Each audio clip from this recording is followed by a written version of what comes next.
Welcome back. ये vocab series की मेरी 5वीं वीडियो है और मैं उम्मीद करता हूँ कि आप लोग ठीक से याद कर रहे होंगे वोकैब्स को और पढ़ रहे होंगे। मैं बहुत सारी वीडियो और बनाऊँगा अलग अलग टॉपिक्स के ऊपर, ग्रामर पर भी। और एक बात आप लोगों से कहना चाहूँगा कि आप लोग सपोर्ट करें, सब्सक्राइब करें मेरे यूट्यूब चैनल को। हालांकि मैं कहूँगा हमारे यूट्यूब चैनल को, क्योंकि ये सबके लिए है। और लाइक करें, शेयर करें वीडियोस को जितना ज़्यादा हो सके, ताकि मैं और वीडियो बना सकूं। और आपका सपोर्ट मुझे अगर बरकरार मिलता रहा लगातार, तो आपको नई नई बहुत अच्छी चीज़ें देखने को मिलेंगी। चलिए हम लोग अपने वापस काम की चीज़ पर आ जाते हैं और हम लोग देखते हैं। इससे पहले जो हमने पिछले वीडियो में देखा था कि हॉस्टाइल शब्द था हमारा, उसी हॉस्टाइल शब्द को मैं समझा रहा हूँ। बोला था मैंने कि बड़ा शब्द है। तो हॉस्टाइल का मतलब हो गया जो दोस्त नहीं है, नॉट फ्रेंडली। तो दोस्त नहीं है तो कैसा हुआ? दुश्मन के जैसा हुआ। अब दुश्मन के जैसा अगर हुआ, इसका मतलब है कि अगर दुश्मन है, आप उसके क्षेत्र में जाते हैं, यानी उसके एरिया में जाते हैं, तो आपको फियर होगा, यानी डर होगा, डाउट होगा, यानी कि संदेह होगा आपके मन में, और टेंशन तो होगा ही होगा, क्योंकि टेंशन मतलब आप जानते हैं क्या होता है, तनाव। तो हॉस्टाइल जो जगह है या हॉस्टाइल जो इन्वायरमेंट है, हॉस्टाइल क्या होता है? हॉस्टाइल हो गया जैसे कोई कंट्री है, बहुत सारी ऐसी कंट्रीज़ हैं, मैं नाम नहीं लेना चाहता हूँ, जहाँ आपको जाने में डर लगेगा, जहाँ आप तनावग्रस्त हो जाएंगे अगर आपको भेज दिया जाए तो उन जगहों को हॉस्टाइल बोला जाता है। तो खास करके चीज़ों के लिए उपयोग में लाई जाती है। इसको दिमाग में रख लीजिए। हॉस्टाइल एक नेगेटिव वर्ड है, क्योंकि हॉस्टाइल नाम से ही आप समझ सकते हैं कि मैं बोल रहा हूँ अनफ्रेंडली है। तो अनफ्रेंडली पर्सन मैंने लिखा है, और लेकिन मैं इसको क्लियर बता रहा हूँ कि इसे ज़्यादा यूज़ हम लोग जो करेंगे वो चीज़ों के लिए करेंगे, यानी देश के लिए कर सकते हैं, शहर के लिए कर सकते हैं, चीज़ों के लिए कर सकते हैं। हॉस्टाइल का मतलब अगर इंसान के लिए होगा तो ऐसा इंसान आपके लिए हॉस्टाइल होगा जो आपको काफ़ी दिक्कत पहुंचाने की कोशिश करे, यानी कष्ट पहुंचाने की कोशिश करे, तकलीफ़ पहुंचाने की कोशिश करे, फिजिकली और मेंटली भी बहुत ज़्यादा, तभी उसे हॉस्टाइल पर्सन बोलेंगे। तो अनफ्रेंडली पर्सन और एनीथिंग लाइक फो का मतलब दुश्मन होता है, फो लाइक यानी दुश्मन के जैसा। और हैविंग एनिमोसिटी एक वर्ड मैंने लिखा है तो एनिमोसिटी वर्ड जो है मैंने यहाँ चूज़ किया है, एक नया शब्द लाया मैंने हॉस्टिलिटी से जोड़ने के लिए। तो एनिमोसिटी शब्द जो है वो अभी मैं उसे आगे बताऊंगा। एनिमोसिटी आप समझ सकते हैं एनिमल से निकला हुआ शब्द है, और फिलहाल हम देख रहे हैं मैं हॉस्टिलिटी के बारे में बता रहा हूँ, अभी लिख रहा हूँ। तो हॉस्टाइल को मैंने लिखा है एडजेक्टिव है वर्ड, वो उस पर हम लोग पहले आ जाते हैं। हॉस्टिलिटी उससे बनता है वर्ड, हॉस्टिलिटी नाउन है, उसे लिख लीजिएगा। और हॉस्टिलिटी का सिनोनिम जो है वो हो गया एनिमोसिटी। सिनोनिम मतलब समानार्थक शब्द। और दूसरा जो सिनोनिम है वो मैंने लिखा है इनमिटी। इनमिटी वर्ड को भी मैंने डिस्कस किया था। एनिमी लाइक यानी दुश्मन के जैसा, जो भावनाएं हैं दुश्मन, उसको बोलेंगे इनमिटी, दुश्मनी की भावनाओं को। अनफ्रेंडलीनेस यानी कि दोस्ती की जो भावनाएं नहीं हैं उन्हें। तो एनिमोसिटी पे मैं बात कर रहा था। एनिमोसिटी मैंने बोला अभी कि एनिमल के जैसा। तो एनिमल जो है यानी कि जानवर जो है वो कैसा होता है? तो जानवर जब पहला वर्ड आता है माइंड में, मस्तिष्क में, तो अनसिविलाइज्ड जैसा कुछ दिखाई देता है। अनसिविलाइज्ड का मतलब, अनसिविलाइज्ड वर्ड को मैं बहुत अच्छे तरीके से समझाऊंगा अगले वीडियो में। तो फिलहाल छोटा सा समझ लेते हैं कि अनसिविलाइज्ड का मतलब कि जिसको नियम कानून नहीं पता है। तो भाई नियम कानून नहीं पता है तो वो कैसा हो जाएगा? तो भाई नियम कानून जिसको नहीं पता है वो कभी भी हमला कर देगा आपके ऊपर, आपके प्रति हमेशा एक ऐसी भावना रखेगा भाई कि नुकसान पहुंचा दूं या पहुंचा सकता है। तो एनिमोसिटी सैवेज और बारबरिक मैंने लिखा है, सैवेज बारबरिक को भी समझाऊंगा। दोनों मतलब समझ सकते हैं कि आम आदमी के बीच में रहने लायक नहीं है अभी के समय में, या क्रूर कह सकते हैं। ऐसे लोगों को सैवेज बारबरिक कहते हैं, क्रूर। क्रूर का मतलब क्रूएल लोगों को बोलते हैं। तो एनिमोसिटी शब्द जो है वो बेसिकली इंसानों के लिए यूज किया जाता है, यानी कि कोई इंसान अगर आपके प्रति क्रूर भावनाएं रख रहा है, खराब भावनाएं रख रहा है, आपको नुकसान पहुंचाना सोचता है, तो उसको कह सकते हैं कि भाई उसके अंदर आपके प्रति एनिमोसिटी है। यानी कि कहीं ना कहीं आप बोलिएगा आपकी जलन की बात कर रहे हैं क्या, तो हाँ कह सकते हैं जलन की बात करें, जलन जानते हैं हम लोग कि भाई तकलीफ़ है आपसे और आपका कुछ बुरा करना चाह रहा है, तो वो हो गया जलन। तो जलन को भी समझाऊंगा, लेकिन फ़िलहाल एनिमोसिटी पे आते हैं। तो एनिमोसिटी हो गया sowing ill will. Ill will, ill मतलब बीमार, विल का मतलब WILL, विल का मतलब हो गया, आप यहाँ समझ सकते हैं दिल के जैसा, यानी कि आपके प्रति जो उसका रवैया है वो बीमार रवैया है। बीमार का मतलब खराब सोच वाला रवैया है।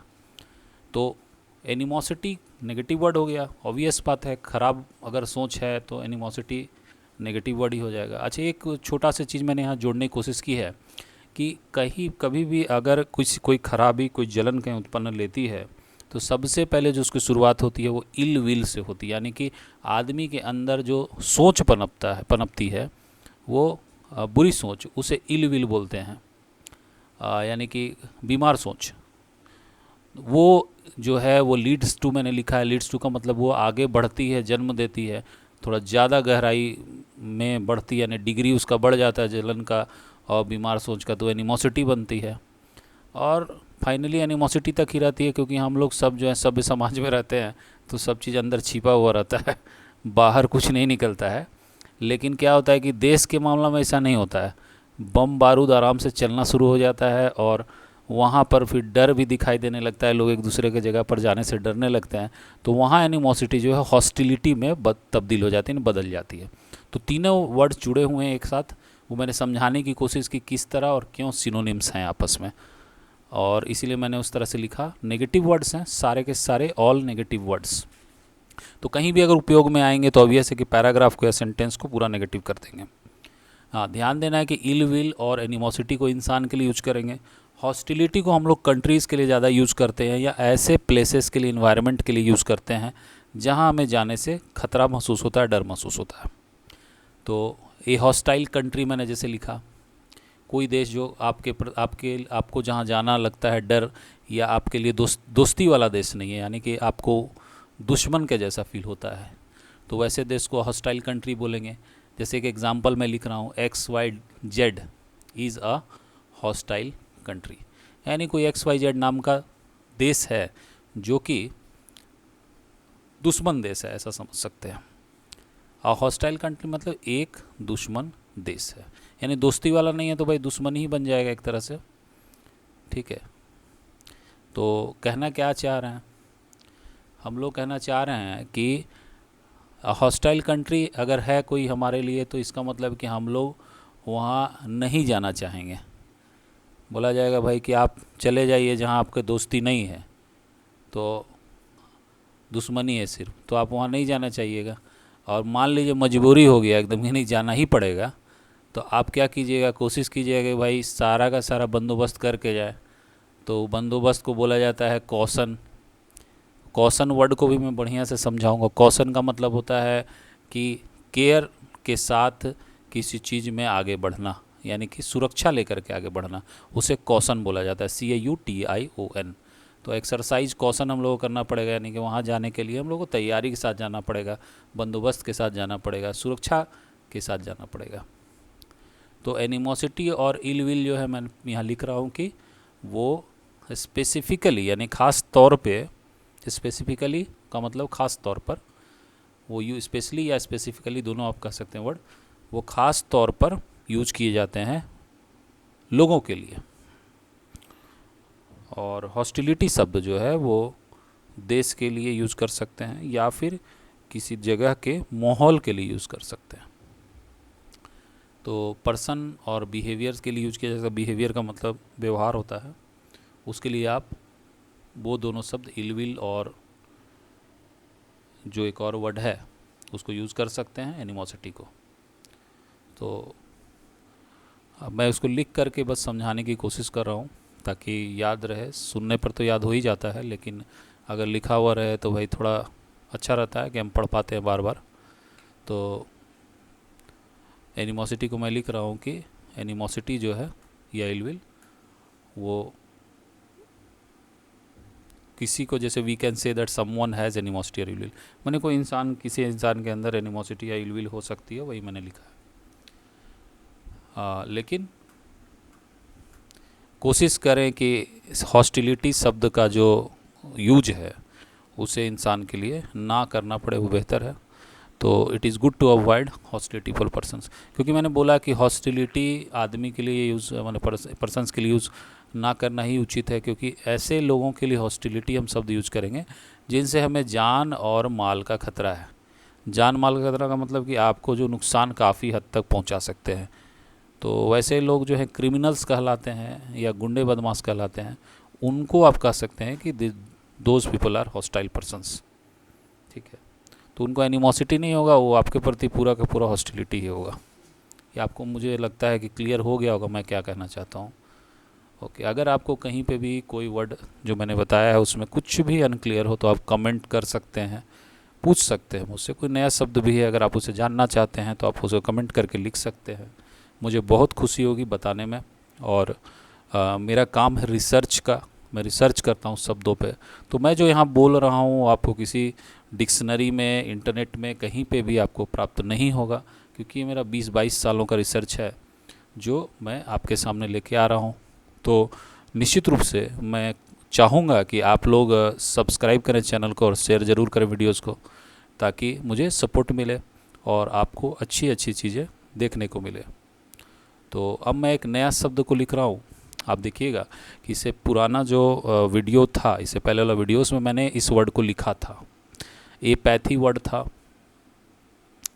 और एपैथी वर्ड था, एपैथी को मैंने समझाया था कि पैथी हो गया इमोशंस, ए लग गया तो ए जो हो गया वो हो गया नेगेटिव, नो। तो एपैथी, नो इमोशंस। तो भाई इमोशंस नहीं होगा, 3 तरह से मैंने बताया था कि भाई 3 केसेस में नहीं हो सकता है। डॉक्टर को भी इमोशंस नहीं होता है, किसी क्रिमिनल को भी इमोशन नहीं होता है, और किसी जज के अंदर भी इमोशन नहीं होता है, एक ख़ास परिस्थिति में। तो परिस्थिति जो है वो डिसाइड करती है वर्ड को। तो ये एक तरह से न्यूट्रल वर्ड हो गया एपैथी जो है। तो एपैथी से ए पैथेटिक वर्ड बनता है, मैं उसे लिखूंगा अभी, एपैथेटिक वर्ड।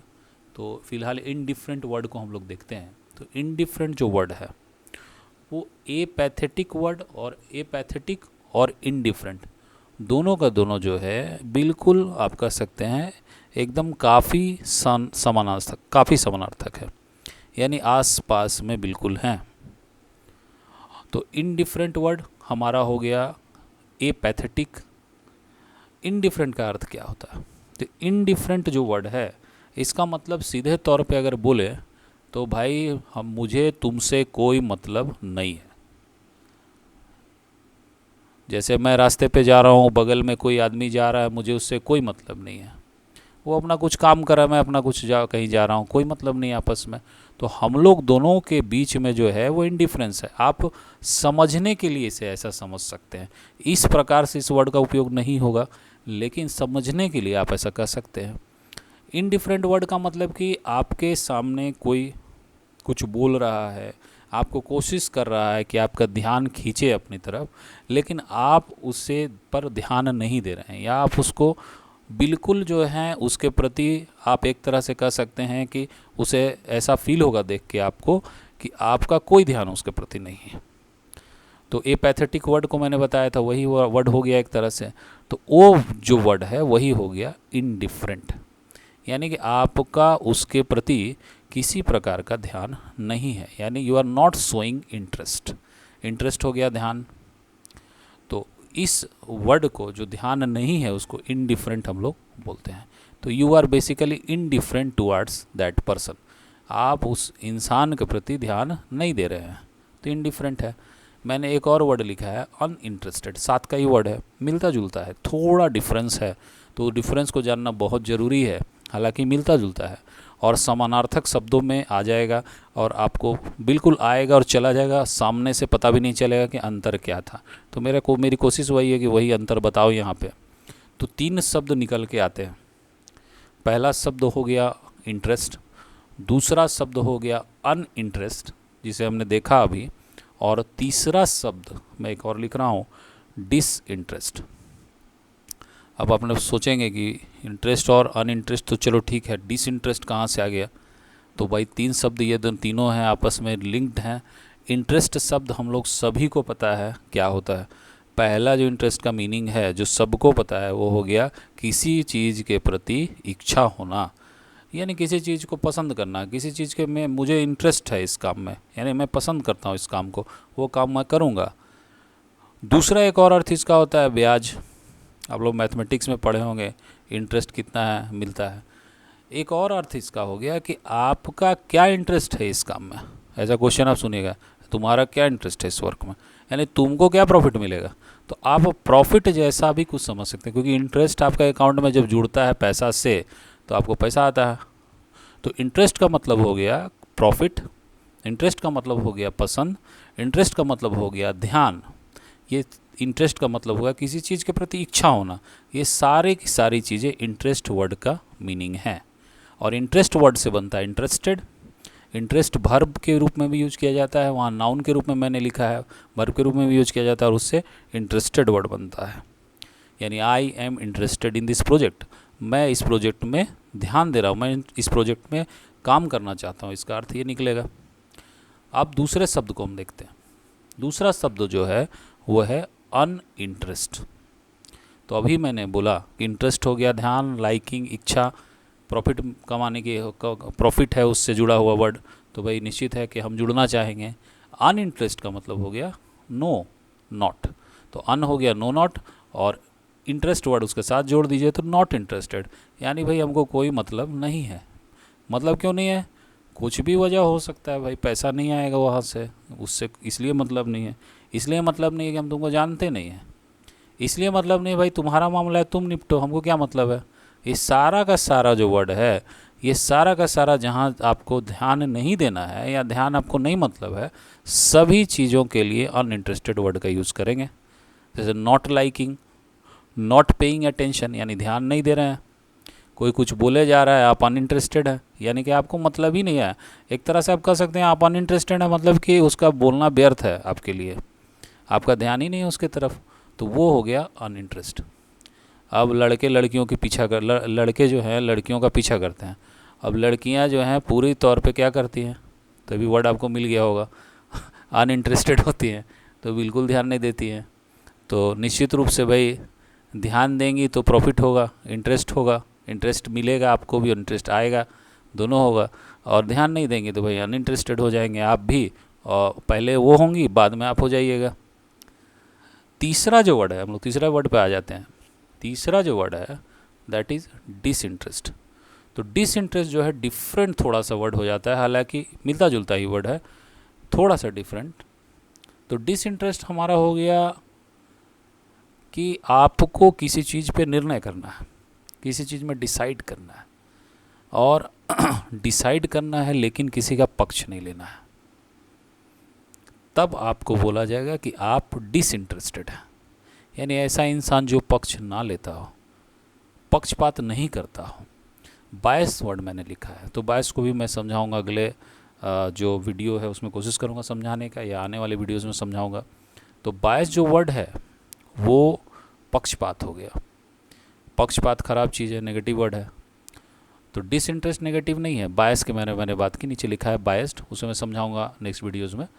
तो इंटरेस्ट तो प्रॉफिट हो गया, लेकिन आप पक्ष नहीं ले रहे हैं, यानी कि आप अपना प्रॉफिट नहीं देख रहे हैं। आप क्या कर रहे हैं कि एक डिसीजन आपको लेना है, और डिसीजन लेने के लिए आपको कैसा रहने का ज़रूरत है, यानी एक जज के जैसा सोचिए। जज कैसा सोचेगा, यानी वो डिसीजन लेना है उसे, तो वो किसी पक्ष को नहीं देखेगा, वो ऐसा डिसीजन लेगा जो हर पक्ष के लिए सही होगा। उस प्रकार का जो निर्णय है दैट इज़ डिसइंटरेस्ट। उस तरह की सोच को डिसइंटरेस्ट बोलेंगे। इम्पार्शियल होगी वो, इम्पार्शियल, इम का मतलब नॉट, पार्शियल मैंने लिखा है टेकिंग साइड्स। पार्शियल का मतलब जो किसी साइड को ले ले, पक्ष को ले ले, उसे पार्शियल बोलेंगे। तो बायस्ड वर्ड हो गया, पार्शियल वर्ड हो गया, ये दोनों है पक्ष लेने वाले। तो इम्पार्शियल एक ऐसा इंसान जो पक्ष लेता हो, a person who takes sides. Partial को मैं बता रहा हूँ, पर्सन हु टेक्स साइड्स। लेकिन इम्पार्शियल की अगर बात करेंगे तो a person who does not takes sides, यानी कि जो पक्षों को नहीं लेता है। तो पक्षों को कौन नहीं लेता है, तो भाई आप न्यायालय में जाते हैं तो जज जो है दोनों तरफ की बात सुनते हैं, यानी किसी एक पक्ष की तरफ से नहीं कि भाई तुम ही सही हो, ऐसा बोलते हैं। वो दोनों पक्षों की बात सुन करके सही जो फैसला है वो लेने की कोशिश करते हैं। या फिर कोई भी फेयर पर्सन, फेयर का मतलब उचित आदमी, फेयर FAIR, फेयर का मतलब उचित आदमी, उचित का मतलब ऑनेस्ट समझ सकते हैं। तो इस प्रकार का जो वर्ड है वो हमारा अनइंटरेस्ट जो वर्ड है वो है। तो आप अनइंटरेस्टेड वर्ड को मुझे लगता है कि काफ़ी नज़दीकी से समझ गए होंगे। तो अनइंटरेस्ट, सॉरी वह डिसइंटरेस्ट में मैं बात कर रहा था। तो डिसइंटरेस्ट हो गया इस प्रकार का वर्ड कि आपको जो है पक्ष नहीं लेना है, जो पक्ष नहीं लेता है। तो अनइंटरेस्ट वर्ड को मैंने लिखा है, अनइंटरेस्ट हो गया जो कि इंटरेस्ट ही नहीं रखता है मैटर में, तुम कुछ भी बोलो मुझे कोई मतलब नहीं है। डिसइंटरेस्ट हो गया जिससे मैटर उसके सामने आ गया है, अब उसे कोई फैसला लेना है तो निश्चित रूप से वो पक्ष ले सकता है या पक्ष नहीं ले सकता है। लेकिन अगर वो डिसइंटरेस्टेड है यानी कि वो पक्ष नहीं लेगा, यानी कि फेयरली मैटर को वो डिसाइड करेगा, यानी उचित तौर पे मैटर को डिसाइड करेगा। तो हमने वर्ड्स देखे बहुत सारे आज, तो इंटरेस्ट, डिसइंटरेस्ट, अनइंटरेस्ट और ना जाने कि बहुत सारे वर्ड्स। तो उम्मीद है कि आपको अच्छे लगे होंगे। आप काइंडली सब्सक्राइब करें चैनल को, और आज के लिए इतना ही। Very very thanks. लाइक ज़रूर करें और शेयर करें। Thank you very much.